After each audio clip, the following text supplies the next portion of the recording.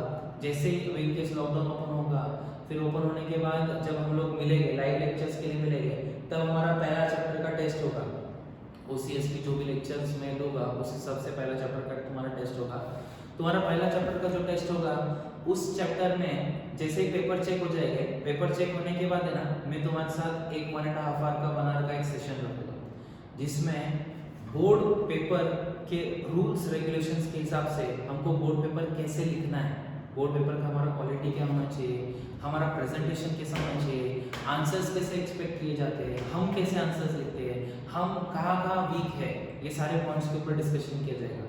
मेरा कुछ 35 to 40 points का एक लिस्ट रहेगा, हर साल निकलता है इतने पॉइंट्स का, इसलिए मैं तुमको एक एस्टिमेशन पहले से बता देता हूँ। 35 to 40 पॉइंट्स का लिस्ट रहेगा, उसका सेशन रहेगा 1 आवर का पूरा कंप्लीट सेशन रहेगा, जहाँ पे तुम लोग कहाँ लैकिंग हो वो सब चीज़ों के बारे में तुमको बताया जाएगा, और ऐसे पॉइंट्स भी डिस्कस किए जाएंगे जहाँ पे तुम लैकिंग नहीं हो पर फ्यूचर में तुम वो प्रॉब्लम्स तुम्हारे साथ फेस कर सकते हो, तो वो प्रॉब्लम को तुमको पहले से ही डिटेक्ट करना और ओवरकम कैसे करना है, वो सब चीज़ों से रिलेटेड एक डिस्कशन होगा।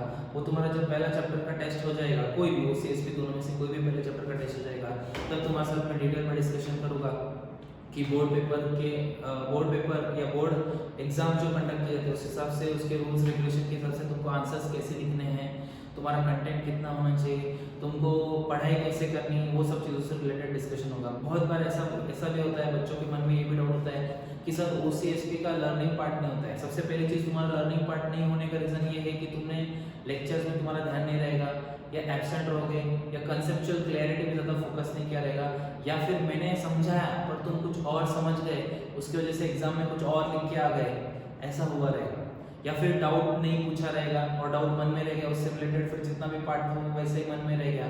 तो ये सब प्रॉब्लम्स तुमको फेस ना करने पड़े, इसलिए मैं जो चीज़ें तुमको पहले लेक्चर में समझा रहा हूँ वो सारी चीज़ों को अच्छे से समझो और उस हिसाब से एक्ट करो थ्रू आउट द ईयर।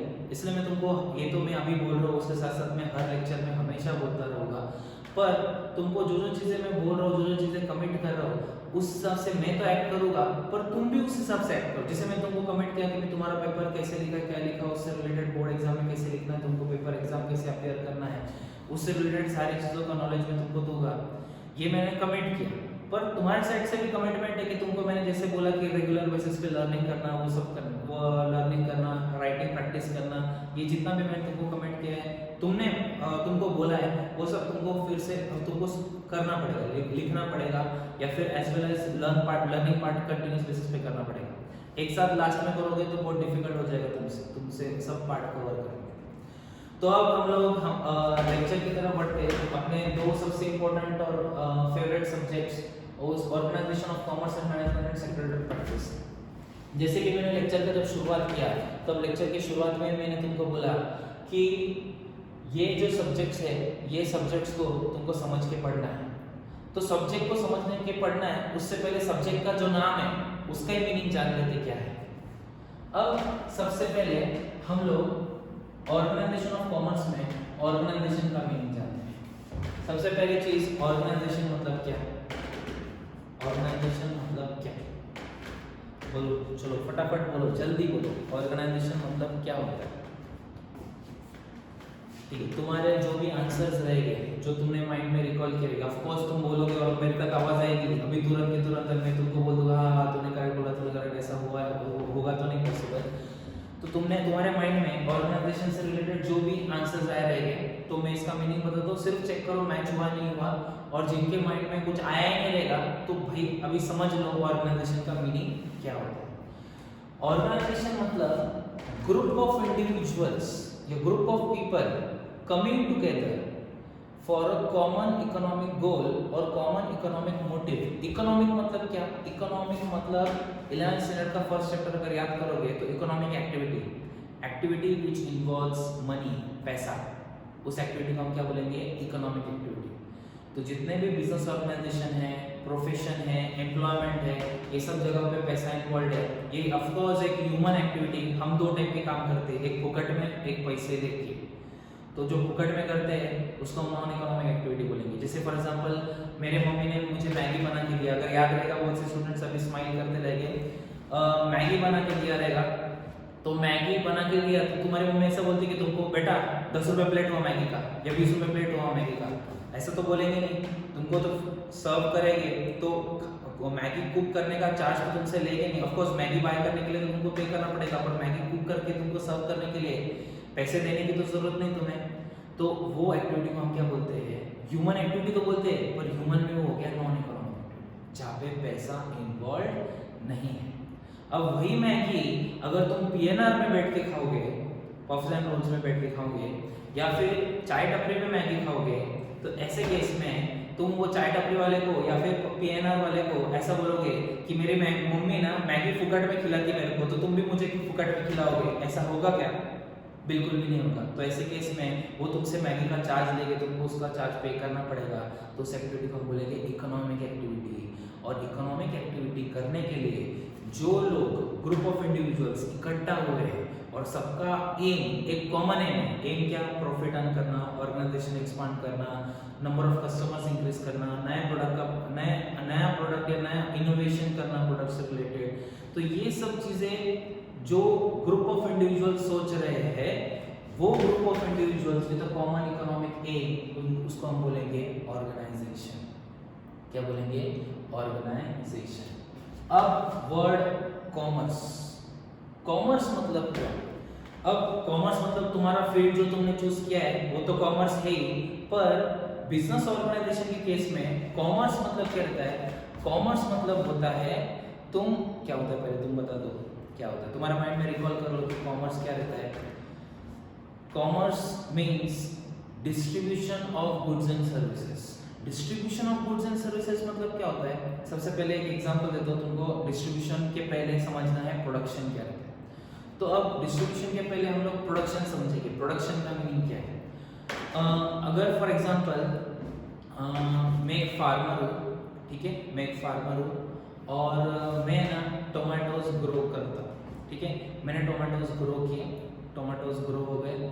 अब मैंने क्या किया, वो टोमेटोज को जो टोमेटो केचप बनाती कंपनी, जैसे एग्जांपल नेस्ले, मैगी का टोमेटो केचप होता है, तो Nestle company for example tomato ketchup बनाती, तो मैं एज अ फार्मर मैंने टोमेटोज ग्रो किए, ग्रो करने के बाद किस कंपनी को दिया मैंने? नेस्ले कंपनी को दिए। अब नेस्ले कंपनी क्या करती है? टोमेटोज को स्क्वीज करके मशीनरीज में पुट करके उस टोमेटोज को कन्वर्ट करती है टोमेटो केचप में। टोमेटोज को किस में कन्वर्ट करती है? टोमेटो केचप में। तो जब टोमेटोज को टोमेटो केचप में कन्वर्ट कर दिया, ग्लास बोतल में पूरा केचप फिल अप करके वो प्रोडक्ट पूरा सील वगैरह पैक करके रेडी टू सेल हो गया, प्रोडक्ट रेडी टू सेल हो गया, तो हमारा प्रोडक्शन प्रोसेस वहां पे खत्म हो गया। जब प्रोडक्ट रेडी टू सेल हो जाता है तब हमारा प्रोडक्शन प्रोसेस कंप्लीटली खत्म हो जाता है, और जब प्रोडक्शन प्रोसेस खत्म होता है तब स्टार्ट होता है डिस्ट्रीब्यूशन, जिसका मतलब है कॉमर्स। डिस्ट्रीब्यूशन मतलब क्या? उसमें क्या रहेगा? अब हमारा प्रोडक्ट रेडी हो गया, ठीक है, अब हमने कोई ट्रांसपोर्टेशन व्हीकल यूज करके वो प्रोडक्ट होलसेलर को बेचा, फिर होलसेलर रिटेलर को बेचेगा, रिटेलर कंज्यूमर को बेचेगा, जिसको हम बोलते हैं फिजिकल डिस्ट्रीब्यूशन, या हम बोलेंगे इसको चैनल ऑफ डिस्ट्रीब्यूशन। तो चेन है, वो चेन कब स्टार्ट होगी? जब तुम्हारा प्रोडक्ट रेडी टू सेल हो जाएगा, तुम्हारा प्रोडक्शन प्रोसेस खत्म हो जाएगा, और आगे कौन सा प्रोसेस स्टार्ट होगा? डिस्ट्रीब्यूशन का प्रोसेस, जिसको हम बोलेंगे कॉमर्स। क्या बोलेंगे इसको हम? कॉमर्स। अब ऑर्गेनाइजेशन हो गया, कॉमर्स हो गया, अब मैनेजमेंट। अब सब लोग फटाफट एक बुक्स रजिस्टर्स वगैरह रहेगा तुम्हारे सामने, या फिर एक पेज वगैरह रहेगा, फटाफट पेज निकालो और पेंसिल लेके बैठो, फटाफट पेंसिल लेके बैठो, पेज निकालो, फिर पेंसिल लेके बैठो, फटाफट पेज निकाला, पेंसिल लिया, वेरी गुड। तुम मेरे सामने नहीं हो, अभी लाइव बैठे नहीं हो, फिर भी वीडियो थ्रू मैं तुमसे काम करवा रहा हूँ जो मुझे चाहिए कि तुम करो, उसको बोलते हैं हम लोग management. Management means art of getting things done from, very good, सब लोग अभी अदर्स चिल्लाते रहेंगे। Management means art of getting things done from others, दूसरों से काम करवा के लेना मतलब मैनेजमेंट होता है। जैसे तुमसे मैंने काम करवाया, पेज निकालो, पेंसिल निकालो, तो बहुत जनों ने पेज में से निकाल लिया। मतलब मेरे में मैनेजमेंट एक क्वालिटी रहता है जो हर पर्सन में हो ऐसा जरूर नहीं, पर हर पर्सन उसको टाइम टू टाइम डेवलप कर सकता है, पर दूसरों से काम करवा के लेना मतलब मैनेजमेंट है।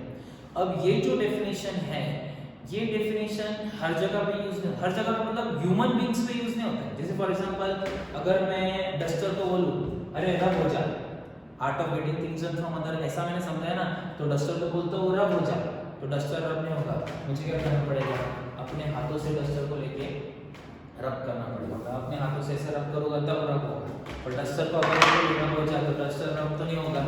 तो art of getting things done from others मतलब दूसरों से काम करवा के लो, मतलब क्या होता है management. Art of getting things done from others is management. ये हो गया हमारा organisation of commerce and management का मतलब। इसका मतलब हम लोग इस चैप्टर में डिस्ट्रीब्यूशन कौन से ऑर्गेनाइजेशन करती है, उसके साथ साथ डिस्ट्रीब्यूशन के पहले होता है प्रोडक्शन, प्रोडक्ट कौन से ऑर्गेनाइजेशन बनाती है, और उसका डिस्ट्रीब्यूशन का प्रोसेस कैसे कैसे होता है, ये सब चीजें ऑर्गेनाइजेशन ऑफ कॉमर्स ही है। मैनेजमेंट को साइड में रखो, सिर्फ ऑर्गेनाइजेशन ऑफ कॉमर्स ही है। मैनेजमेंट मतलब क्या, तुम एक ऑर्गेनाइजेशन रन कर रहे हो तो उसमें डिस्ट्रीब्यूशन सिर्फ चल रहा है तो तुम्हारा ऑर्गेनाइजेशन भी चलेगा, ऐसा होगा नहीं। तुमको उस ऑर्गेनाइजेशन को अच्छे से क्या करते आना चाहिए, मैनेज करते आना चाहिए। तो मैनेजमेंट, ऑर्गेनाइजेशन एक वर्ड, कॉमन वर्ड है जो कॉमर्स से रिलेट भी करता है और मैनेजमेंट से भी रिलेट करता है। तो तुम्हारा ओसी का पूरा इंडेक्स देखोगे तो इंडेक्स में तुमको मैनेजमेंट से रिलेटेड भी चैप्टर दिखेगी और ऑर्गेनाइजेशन ऑफ कॉमर्स से रिलेटेड भी चैप्टर दिखेगी। अब मैं जो जो चीजें समझा रहा हूँ इंडेक्स से रिलेटेड ओसी के, जरा ध्यान से सुनना। ओसी का इंडेक्स तुम्हारा 11th स्टैंडर्ड का कैसा रहेगा, पूरे 11th standard, through 11th standard हम लोग ओसी में क्या क्या देखेंगे, ध्यान से सुनो। अब जो तुम्हारा फर्स्ट चैप्टर है प्रिंसिपल्स ऑफ मैनेजमेंट। मैंने बहुत बार 11th स्टैंडर्ड में, जो 11th स्टैंडर्ड में नहीं थे तो तुम भी सुन लो, 11th स्टैंडर्ड में दो ऑथर्स का डिस्कशन बहुत बार किया था, एक हेनरी फ्योल और एक Frederick Winslow Taylor. Henry Fayol और फ्रेडरिक विंसलो टेलर, इन दोनों के बारे में मैंने बहुत बार डिस्कशन किया था तुम्हारे साथ कि फ्रेडरिक विंसलो टेलर और हेनरी फ्योल ये हम देखेंगे। फ्रेडरिक विंसलो टेलर ने साइंटिफिक प्रिंसिपल के बारे में बोला है, हेनरी फ्योल ने 14 मैनेजमेंट प्रिंसिपल्स के बारे में डिस्कस किया है। तो ये दोनों से रिलेटेड बहुत ज़्यादा डिटेल में हम लोग पढ़ेंगे हमारा first chapter principles of management, जहाँ पे हेनरी फ्योल की 14 प्रिंसिपल्स है और फ्रेडरिक विंसलो टेलर के 6 प्रिंसिपल्स ऑफ मैनेजमेंट है। ये हमारा फर्स्ट चैप्टर है प्रिंसिपल्स ऑफ मैनेजमेंट। फिर सेकंड है functions of management. Functions of management में आता है planning, organising, staffing, directing, coordinating, controlling. ये हम हमारे प्रैक्टिकल लाइफ में बहुत बार देखते हैं। जैसे फॉर एग्जांपल अगर इन केस तुम्हारा 4:30 का लेक्चर का टाइमिंग हो गया पर तुम पबजी खेल रहे हो, टीवी देख रहे हो, तुम्हारे पेरेंट्स आएंगे तुमसे मोबाइल छीन लेंगे 4:30 बजे, तो या फिर रिमोट छीन लेंगे तुमसे और तुमको बोलेंगे चुपचाप बैठ के अलकेश सर, जुगल सर, गौरव सर का लेक्चर देखो, ठीक है। तो इसको हम बोलते हैं कंट्रोलिंग। मतलब तुम्हारे पेरेंट्स क्या कर रहे हैं, तुमको कंट्रोल कर रहे हैं। जैसे फॉर एग्जांपल अगर तुम्हारे एग्जाम से, फॉर एग्जांपल कल पेपर है और तुम टीवी देख रहे हो, तो तुम्हारे for example in case mummy बेलन लेके ही तुमको मारने के लिए, तो इसको भी क्या बोलेंगे हम लोग, कंट्रोलिंग। तो कंट्रोलिंग के एक ही फंक्शन बताया मैंने तुमको, इसके साथ साथ प्लानिंग है, ऑर्गेनाइजिंग है, स्टाफिंग है, डायरेक्टिंग है, कोऑर्डिनेटिंग है और फिर कंट्रोलिंग। ऐसे टोटल 6 फंक्शंस ऑफ मैनेजमेंट है।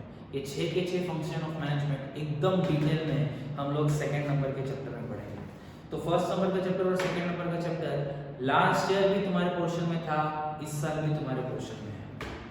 उसके साथ साथ अब अगला चैप्टर जो है वो एंटरप्रेन्योरशिप डेवलपमेंट थर्ड नंबर का चैप्टर है, जहाँ पे अब एंटरप्रेन्योर क्या रहता है, एक बिजनेस ऑर्गेनाइजेशन का फाउंडर, जिसने बिजनेस ऑर्गेनाइजेशन को फाउंड किया है वो सीईओ है, वो ऑर्गेनाइजेशन को रन कर रहा है। जैसे फॉर एग्जांपल इन्फोसिस का एनआर नारायण मूर्ति वो फाउंडर है और वो सीईओ है, तो वो हो गए एंटरप्रेन्योर, समझ में आया।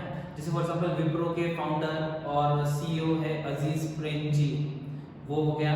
मतलब मैं जो तुमको समझा रहा हूँ, जैसे धीरूभाई अंबानी जी, ये सब कौन है, फाउंडर है और एज वेल एज सीईओ भी है और ओनर भी है या थे। अब ये जो सब लोग हैं ये हो गए एंटरप्रेन्योर। और ये एंटरप्रेन्योर को डेवलप कैसे किया जाता है, गवर्नमेंट क्या क्या इनिशिएटिव ले रही है इनको डेवलप करने के लिए। अभी 3 वर्ड इस चैप्टर में बहुत ज़्यादा यूज़ किए गए हैं। एक एंटरप्राइज मतलब ऑर्गेनाइजेशन जो अपना क्लासरूम हो गया, एक बिजनेस ऑर्गेनाइजेशन का बिजनेस स्टोर हो गया, शॉप हो गया, तो एंटरप्राइज हो गया। दूसरा एंटरप्रेन्योर मतलब ओनर, ऑर्गेनाइजेशन का ओनर एंटरप्रेन्योर हो गया। तीसरा एंटरप्रेन्योरशिप, ये 3 वर्ड का यूज बहुत ज़्यादा इस चैप्टर में। एंटरप्रेन्योरशिप मतलब क्या रहता है, प्रोसेस, एक प्रोसेस या एक एक्टिविटी जिससे तुम अपना बिजनेस रन करते हो, वो तुम्हारा चैप्टर नंबर 3 है। 4th नंबर का चैप्टर। अब थोड़ी देर पहले मैं फार्मर था, याद रहेगा तो मैं टोमेटोज ग्रो कर रहा था और नेस्ले कंपनी को मैंने टोमेटोज दिए, ठीक है, उनके लिए वो रॉ मटेरियल था, उन्होंने स्क्वीज करके केचप बनाया। केचप बनाने के बाद अब वो फिजिकली डिस्ट्रीब्यूट होगा, तो वो जाएगा कैसे फैक्ट्री के बाद, चल के जाएगा क्या, पॉसिबल तो होगा नहीं, तो कैसे जाएगा, बॉक्स वगैरह में पैक करके जाएगा। अभी ग्लास बोतल है तो ग्लास बोतल है तो हम उसको ट्रक में भेजेंगे, तो ट्रांसपोर्टेशन हो गया। बिजनेस रिलेटेड सर्विसेज मतलब बिजनेस अगर तुमको रन करना है तो तुमको ट्रांसपोर्ट की जरूरत है या नहीं है ना, तो वो हो गया बिजनेस सर्विस। तो 4th नंबर का चैप्टर है ना, तो 4th नंबर का चैप्टर का नाम बिजनेस सर्विस है। तो बिजनेस सर्विस में है क्या क्या, बिजनेस सर्विस में है ट्रांसपोर्टेशन के साथ साथ अभी ग्लास बॉटल तुम भेज रहे हो तो उसका इंश्योरेंस निकालोगे या नहीं निकालोगे, अभी इंश्योरेंस निकालोगे तो इंश्योरेंस क्या हो गया, अगेन बिजनेस सर्विसेज से रिलेटेड हो गया ना, बिजनेस रन करने से रिलेटेड जो सर्विसेज है प्रोवाइड की जाती है। जैसे फॉर एग्जांपल अभी टोमेटो केचप सेल कर दी होलसेलर को, तो होलसेलर बैग में पैसे तो लेकर आएगा नहीं, उसको बैंक थ्रू पैसे ट्रांसफर कर सकते हैं। अगर बैग में पैसे लेकर आया तो उसमें प्रॉब्लम क्या हो सकता है, पैसे चोरी हो गए, चोर चुरा के चले गए पैसे, तो ये सब रिस्क फेस करने पड़ेगा। तो रिस्क को ओवरकम करने के लिए बिजनेस को रन करने के लिए बहुत सारे सर्विसेज प्रोवाइड किए गए, इसलिए उसका नाम क्या है, बिजनेस सर्विसेज। तो बिजनेस को रन करने के लिए सर्विस सेक्टर कौन से है, एक ट्रांसपोर्टेशन है, एक इंश्योरेंस है, एक बैंक है। तुम गुड्स लेके गोडाउन में स्टोर करके रखोगे ना, तो वो हो गया वेयरहाउस, 4th इज वेयरहाउस। और अगर फॉर एग्जांपल तुम्हारी फैक्ट्री मुंबई में लोकेटेड है और किसी को कश्मीर, किसी को कन्याकुमारी, कहीं से भी गुड्स तुमसे मंगवाने हैं, तो हर बार उधर से ट्रैवल करके तुमको ऑर्डर दे के आएगा और फिर से वापस जाएगा क्या, वो तुमको कॉल करके या व्हाट्सएप पे मैसेज भेज के तुमको ऑर्डर प्लेस करा सकता है, नहीं करा सकता है, करा सकता है ना। तो व्हाट्सएप थ्रू तुमको उन्होंने कम्युनिकेट किया या कॉल करके ऑर्डर प्लेस किया या ईमेल एड्रेस पे मेल भेज के तुमको कम्युनिकेट किया, ये सब हो गया कम्युनिकेशन। या कुरियर थ्रू तुमको परचेस ऑर्डर भेजा और तुमको कम्युनिकेट किया, खुद को कहीं पे जाने की जरूरत नहीं, तुम्हारे पास अलग अलग जरिए जहाँ से तुम कम्युनिकेट कर सकते हो हर एक के साथ। तो ये हो गया क्या, कम्युनिकेशन। क्या हो गया, कम्युनिकेशन। तो अब इसमें ना बिजनेस सर्विसेज में तुम 5 चीजें देखोगे। एक सबसे पहला इंपॉर्टेंट तुम जो देखने वाले हो बिजनेस सर्विसेज में जो ट्रांसपोर्ट है, दूसरा जो हमने डिस्कस किया इंश्योरेंस, तीसरा डिस्कस किया बैंकिंग, फिर उसके बाद हमने डिस्कस किया वेयरहाउस, गोडाउन जहाँ पे तुम गुड्स स्टोर करके रखे, और लास्ट हमने डिस्कस किया कम्युनिकेशन, जो तुम्हारे और मेरे बीच में चल रहा है, communication. When sender sends the message and receiver understands the message and receiver interprets the message and receiver responds the message, response आना बहुत ज्यादा जरूरी है, तो उसको हम क्या बोलेंगे, कम्युनिकेशन। अगला 5th नंबर वाला जो चैप्टर है इमर्जिंग मोड्स ऑफ बिजनेस, पूरा ऑनलाइन बिजनेस, फ्लिपकार्ट, अमेज़न, इसके थ्रू तुम प्रोडक्ट बाय करते हो तो पैसे कैसे जाते हैं, कैसे थ्रू जाते हैं, किसके थ्रू जाते हैं, कार्ड इशू, जैसे फॉर एग्जांपल तुम्हारा डेबिट कार्ड रहेगा तुम्हारे पास, तो डेबिट कार्ड पे वीजा या मास्टर कार्ड लिखा रहेगा, तो वीजा क्या है, क्यों लिखा है वीजा, मास्टर कार्ड क्या है, क्यों लिखा है, बैंक का नाम भी लिखा रहेगा, तो बैंक का नाम और ये कार्ड इशूइंग अथॉरिटी मतलब वीजा और मास्टर कार्ड, इन दोनों का क्या लेना देना। हम जब कार्ड पे दिए 16 डिजिट टाइप करते और पीछे का सीवीवी कोड और एक्सपायरी डेट वगैरह सब कुछ टाइप करते, डिटेल्स वगैरह टाइप करते और अपने अकाउंट से पैसे जाते और सामने वाले अकाउंट में आते, ये पूरा प्रोसेस कैसे रन करता है, विद इन हार्डली 10 सेकेंड्स तुम्हारे अकाउंट से पैसे डिडक्ट होते और सामने वाले अकाउंट में पैसे ट्रांसफर होते हैं, ये सब सिक्योर्ड कैसे है, ये सब चीजों को डिटेल में जानने के लिए हम पढ़ेंगे चैप्टर नंबर 5।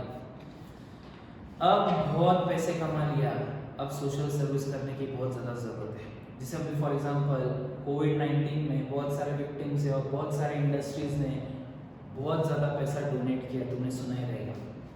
तो अब ये जो डोनेशन इन सबको जा रहा है तो उसको हम बोलते हैं companies are fulfilling their corporate social responsibility. Social responsibility, तुम्हारी रिस्पॉन्सिबिलिटी तुम्हारे शेयर होल्डर की तरफ है कि तुम उनको डिविडेंड दो, तुम्हारी रिस्पॉन्सिबिलिटी तुम्हारे एम्प्लॉयज़ की तरफ है कि तुम उनको अच्छी सैलरी दो, तुम्हारी रिस्पॉन्सिबिलिटी तुम गवर्नमेंट की तरफ है कि तुम रेगुलरली टैक्स पे करो गवर्नमेंट को, उसके साथ साथ अपना सही सही इनकम डिस्क्लोज करो। तुम्हारी रिस्पॉन्सिबिलिटी इन्वेस्टर्स की तरफ है कि जब उनका इंटरेस्ट का पेमेंट ड्यू हो जाएगा और प्रिंसिपल अमाउंट मैच्योर हो जाएगा तब उनका पैसा तुमको उनको वापस करना पड़ेगा। तुम्हारी रिस्पॉन्सिबिलिटी पब्लिक की तरफ है जो तुम्हारे से किसी भी टाइप से रिलेशन में नहीं है। जैसे अभी देखो जो अभी कोरोना वायरस डिजीज कोविड-19 डिजीज है, वो डिजीज से लड़ने के लिए गवर्नमेंट के इतना सफिशिएंट फंड नहीं है तो इंडस्ट्रीज ने आके मॉनेटरी टर्म्स में सपोर्ट किया।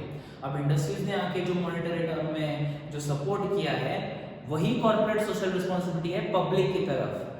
तुम तुम्हारे कंज्यूमर्स या फिर कस्टमर्स को अच्छे क्वालिटी का प्रोडक्ट दो, ये तुम्हारी रिस्पॉन्सिबिलिटीज है कस्टमर्स की तरफ। समझ में आए? तो ये जितने भी ये मैंने सिर्फ एक लाइन में समझा है, ज्यादा डिटेल में जानना है तो मेरे साथ बने रहिए। याद रखना 6 नंबर का चैप्टर है, 6 नंबर के चैप्टर में हम सोशल रिस्पॉन्सिबिलिटी के बारे में पढ़ेंगे। उसके बाद 7 नंबर का चैप्टर जो है हमारा कंज्यूमर प्रोटेक्शन। कंज्यूमर प्रोटेक्शन मतलब उसके साथ अभी तुम लोग कंज्यूमर को प्रोडक्ट तो बेच रहे हो, कंज्यूमर तुम्हारे बढ़ने चाहिए इसका भी तुम ट्रायल कर रहे हो, पर कंज्यूमर खुद को तुमसे किस वे में प्रोटेक्ट कर सकता है और तुम अगर कंज्यूमर को हार्म करोगे तो तुम्हारे अगेंस्ट कंज्यूमर क्या क्या एक्शन ले सकता है, ये भी तुमको जानना बहुत ज़्यादा ज़रूरी है। तो वो सब चीज़ें दी है कंज्यूमर प्रोटेक्शन एक्ट में, जो कि तुम्हारा चैप्टर नंबर 7 है। तुम्हारे पास राइट्स कितने हैं, ये तुम्हारा होमवर्क है। तुमको राइट्स कितने दिए गए ये तुमको पता होने चाहिए। कंज्यूमर के पास राइट कितने रहते हैं, कंज्यूमर प्रोटेक्शन एक्ट कौन से ईयर में आया, ये सब चीज़ें जनरल नॉलेज है। ये सब जनरल नॉलेज का तुमको आइडिया होना चाहिए कि तुम्हारे पास राइट्स कितने दिए गए। जैसे तुमको बचपन 8, 9, 10 में तुमको तुम्हारे टेक्स्ट बुक्स में रहेगा rights of consumer, right to safety, right to have safe environment, healthy environment, right to education, right to choose, ये सब तुमने राइट्स सुने रहे, पर ऐसे टोटल राइट्स अपने पास है कितने, कौन से एक्ट के हिसाब से हमको राइट दिए गए, ये सब जानना बहुत ज्यादा जरूरी है। कंज्यूमर प्रोटेक्शन बेसिकली उस नाम में लिखा है कि वो प्रोटेक्ट किसको कर रहा है, कंज्यूमर्स को। पर तुम एज अ कंज्यूमर अगर अफेक्ट होते हो, तुमने कहीं से प्रोडक्ट बाय किया और तुम्हारा प्रोडक्ट खराब निकला, घटिया निकला, तो तुम कंप्लेंट फाइल करने के लिए जाओगे किधर, ये सब जानने के लिए तुम्हारा चैप्टर नंबर 7 वो हम पढ़ेंगे आगे। लास्ट अभी 7 नंबर के जितने भी चैप्टर थे वो सारे के सारे चैप्टर वही थे जो तुमको लास्ट ईयर पूछे गए थे। अब फिर से वही चैप्टर्स आए।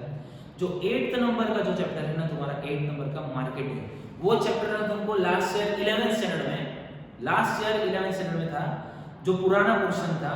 नया पोर्शन जो तुमको 11th स्टैंडर्ड का आया उसमें मार्केटिंग चैप्टर हटा दिया और ओसी का जो 12th का forms of business organisation chapter जो 12th में था वो तुमको 11th में पूछा। फिर से एक बार समझा देता हूँ। 12th में तुमको फॉर्म्स ऑफ बिजनेस ऑर्गेनाइजेशन जैसे sole trading concern, partnership form, ये सब 12th स्टैंडर्ड में था ओल्ड सिलेबस में, और न्यू सिलेबस में इसको 12th से 11th में डाल दिया, और जो 11th में था मार्केटिंग चैप्टर उसको 12th में डाल दिया। सिर्फ इतना शफलिंग हुआ है, बाकी मेजॉरिटी तुम्हारा पोर्शन वही, उसमें ज़्यादा चेंज नहीं किया गया। 90% 80% तुम्हारा सेम ही है। सिर्फ अभी जो जितने भी चीज़ें तुमको दी वो सब अपडेटेड है। जैसे पुराना एक्ट जो था एसपी में वो 1956 एक्ट था, अब तुमको 2013 एक्ट मिलेगा। एसपी वाला पार्ट तो अभी तक डिस्कस नहीं किया, हम उसी वाला पार्ट ही डिस्कस करेंगे। एसपी वाला पार्ट जब डिस्कस करेंगे तब मैं तुमको एसपी से रिलेटेड बताऊंगा क्या क्या चीज़ें। लास्ट जो चैप्टर है तुम्हारा ओसी का 8th नंबर का चैप्टर जो मार्केटिंग से रिलेट करता है। मार्केटिंग मतलब क्या, पहले मार्केटिंग छोड़ो, मार्केट मतलब क्या, जो कि अभी बंद है, लॉकडाउन हो चुका है तो इसकी वजह से मार्केट तो सब बंद है। पर मार्केट मतलब क्या, मार्केट हम लोग बोल सकते हैं मार्केट एक प्लेस है, एक लोकेशन है। जैसे अपने फ्लायर के नीचे वेजिटेबल मार्केट भरता था, क्योंकि था ही बोल सकते हो क्योंकि लॉकडाउन है, क्लोज है सब कुछ, तो वो मार्केट को हम क्या बोलेंगे, a place where buyers and sellers meet together. जो वेजिटेबल बेचने वाला है उसको पता है वहाँ पे उसकी वेजिटेबल्स बिकने वाले हैं, जिसको वेजिटेबल खरीदने हैं तो उसके डोर स्टेप तक वेजिटेबल वाला आएगा और उसको वेजिटेबल सेल करेगा, ऐसा तो होगा नहीं, उसको वहाँ तक जाना पड़ेगा। तो a place where buyers and sellers both meet together, एक साथ आते हैं, तो उसको हम क्या बोलते हैं, मार्केट। अब वेजिटेबल मार्केट में तुम जाते हो तो जो जो से चिल्लाते, भिंडी 12 रुपए किलो, आलू 20 रुपए किलो, ये वेजिटेबल्स के नाम ले लेके और उनके प्राइस ले लेके जोर जोर से चिल्लाते हैं।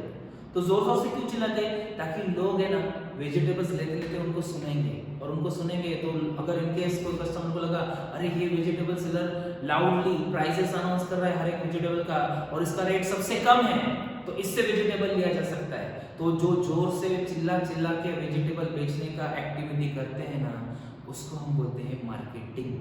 मार्केटिंग मतलब क्या?